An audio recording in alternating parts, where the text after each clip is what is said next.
Bonjour à tous. Suite au communiqué mensonger, diffamant, calomnieux, honteux, vil de la Fédération camerounaise de football, j'apporte évidemment un démenti et mon avocat va d'ailleurs immédiatement porter plainte à ce sujet.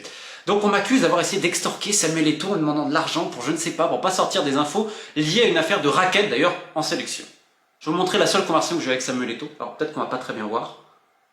Tac. Là, en entier, comme vous voyez, c'est pas très long. Elle se termine le 2 mars 2022. Et elle débute le 1er mars 2022. Peut-être que vous voyez pas bien, j'ai mis les screens sur mes réseaux. Je l'alerte d'un cas de pédocriminalité dans le foot camerounais à Bafoussam, à la KP Foot.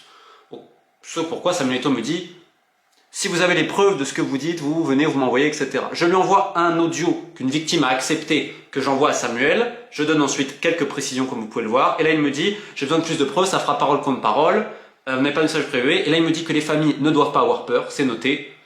Je ne suis pas mais personne ne pourra les menacer. Et là, il me dit, quelqu'un de confiance va le faire parce que comme vous pouvez le voir, je lui ai donné un contact. Ensuite, je lui transfère 3 audios d'une victime qui m'a dit, tu peux les envoyer, etc. Je n'ai ensuite jamais eu de réponse et d'autres contacts avec Samuel Eto'o. Je ne lui ai jamais parlé de l'affaire de racket en sélection ou demandé autre chose. Alors, il y a deux possibilités. C'est soit quelqu'un s'est fait passer pour moi, ce qui a été le cas il y a 2 semaines. J'ai d'ailleurs porté plainte contre X parce que je l'ai même mis sur les réseaux avec les numéros de téléphone en question. Moi, je n'ai qu'un seul numéro de téléphone.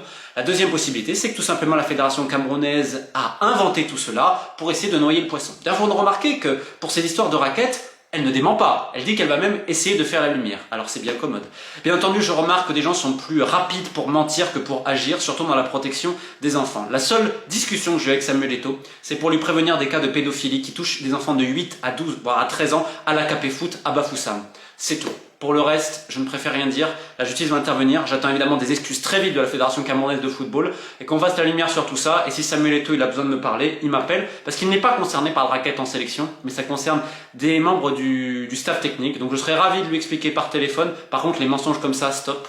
Moi, j'ai un seul combat dans ma vie actuellement, c'est dans le sport international, en France et ailleurs. C'est la protection des athlètes, que ce soit au Cameroun ou ailleurs. Donc ça, on va continuer. Keep the faith.